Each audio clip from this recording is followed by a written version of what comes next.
I have a pretty small camera studio, roughly 300 square feet.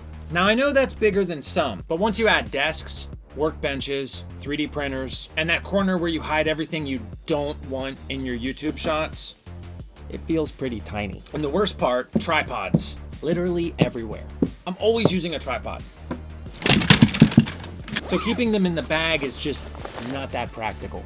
So today I'm designing a tripod storage solution. And if I like the final version, I'll give one away to one of you at the end of this video. Let's build it.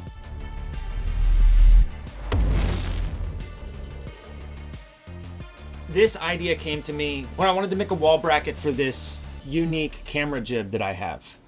This is the C-Pan Arm 2, and it doesn't come with a storage case. So I made this, and I actually really enjoyed the process.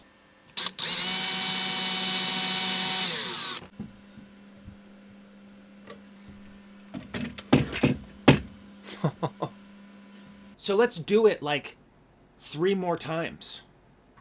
Okay, so my tripod storage solution has 3 requirements. I need to be able to hold the tripod down with one hand and secure with the other. It's got to look minimalist, and it has to be easy to print. For this project, I actually bought a few things to help me. I picked up these washers to support the 3D printed arms or hooks or whatever I decide to make. And I also bought these bungee cords with this little ball on the end. I figured they could lock down the tripod. But little did I know, they actually created several issues with my design process. More on that later. First up, I tried tackling like a vertical tripod storage solution, and that was actually a lot harder than I thought it was going to be.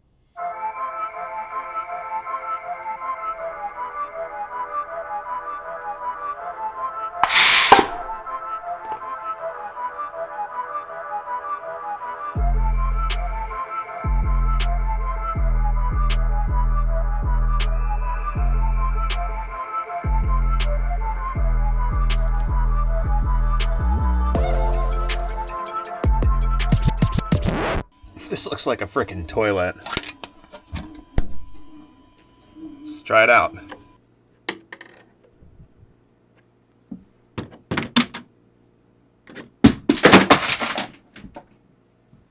Okay, so version 1 met 0 of my requirements. So I made version 2. Version 2 featured this pass-through, which I actually really like. And then here's version 3, which offsets this little tongue here, and we're going to use it in a different way. So then you can store the cable in the backside.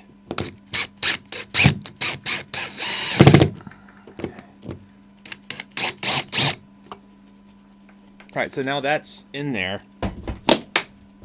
All right, so then we take this, put it on there. Yeah, so that doesn't work.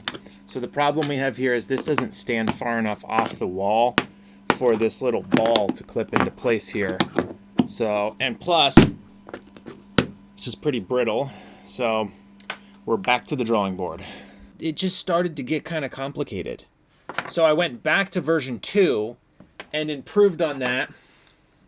And I made this. I made it much larger. This was too like girthy to fit into the tripod. Like it just wasn't the right angle. So then I made this. The hole here was too small to fit a bungee. But, you know, we were getting a little bit closer. So I made another version. I printed 1, 2, 3, 4, 5. 1, 2, 3, 4, 5. 6 versions. And the 6th version is pretty good. It doesn't meet all my requirements, but it's pretty darn good for what it is. And this is pretty nice. Like, you have to really push on this to get version 2 to come off of the... And then if I want to use this tripod, I just take that out and boom, we're ready to go. Now, putting the tripod back on isn't as easy. Takes a little bit of manpower, but it's not bad. Okay, I made another version. I couldn't sleep. I had to do it.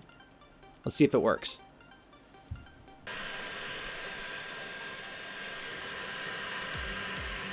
Ow! I got filament in my eye! Ah! My poor drywall. Like the 20th thing I've screwed into the wall here. Now I added a third hole here just because I figured that it would help support this part on the outside. I think I'm gonna have to run an anchor into the wall, which I hate doing.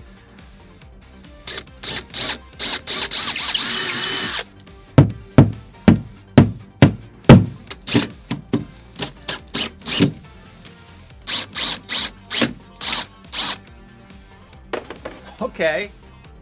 All right, the moment of truth. So that goes like that. This comes around. Oh, there you go.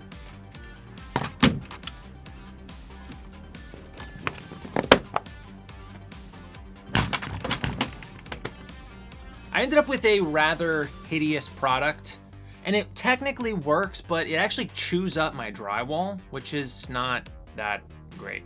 However, I've basically been destroying my drywall with all of the holes I've been drilling in it lately, so it is what it is. At the end of the day, this product wasn't minimalist, it wasn't easy to print, and it doesn't function in a way that I'm really proud of. So we're back to the drawing board. At this point, I decided to take a shot at a horizontal storage solution. Maybe that would be easier. After trying to design an arm without any real measurements, I ended up with this. And this is so far away from anything that would work in any application.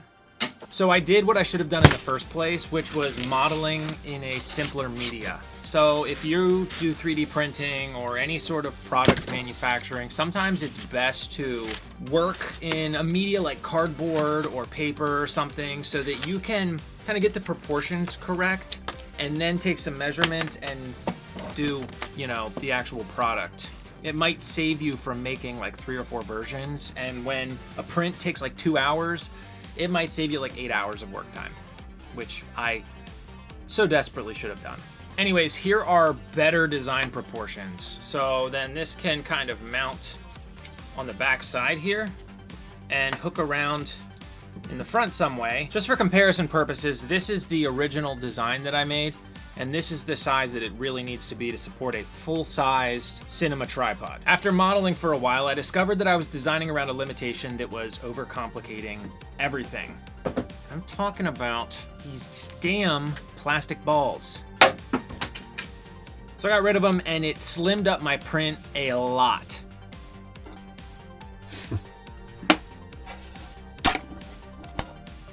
Okay, so from cardboard iteration to final product, you can see that this is very similar in size.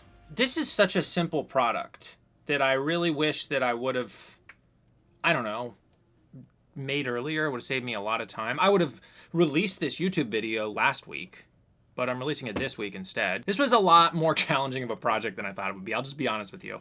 But as you can see here, when you remove those little plastic balls, it gives you this like knot.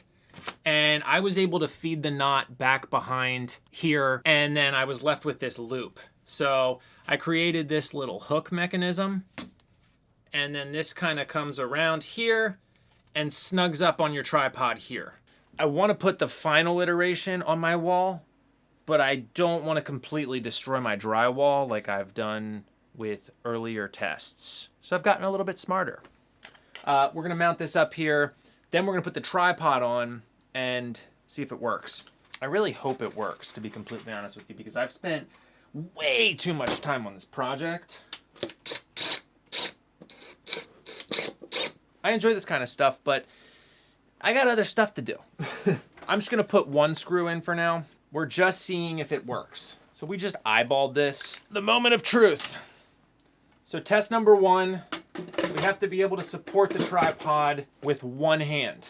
So then test number 2, we're gonna pop that in.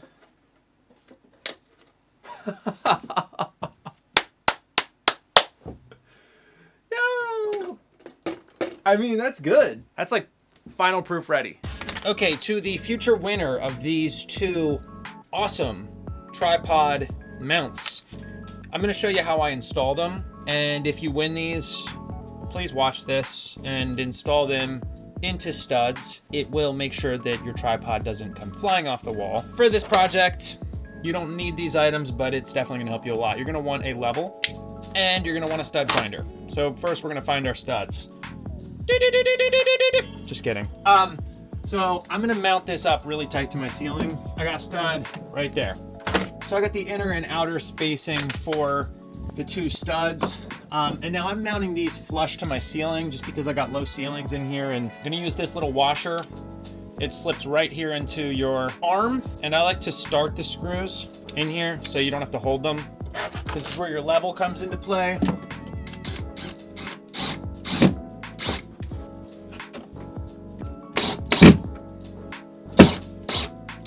One down, one to go. Now you're gonna want these to be the same height as each other. I'm not gonna measure this just because they're really tight to my ceiling. But if you're gonna mount these lower, you're gonna wanna measure your height out. So you might want something like a tape measure too. All right, so we're nice and secure. And then we can mount our tripod and test it, see if it works.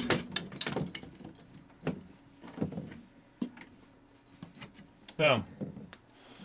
And that is how you install a tripod on the wall.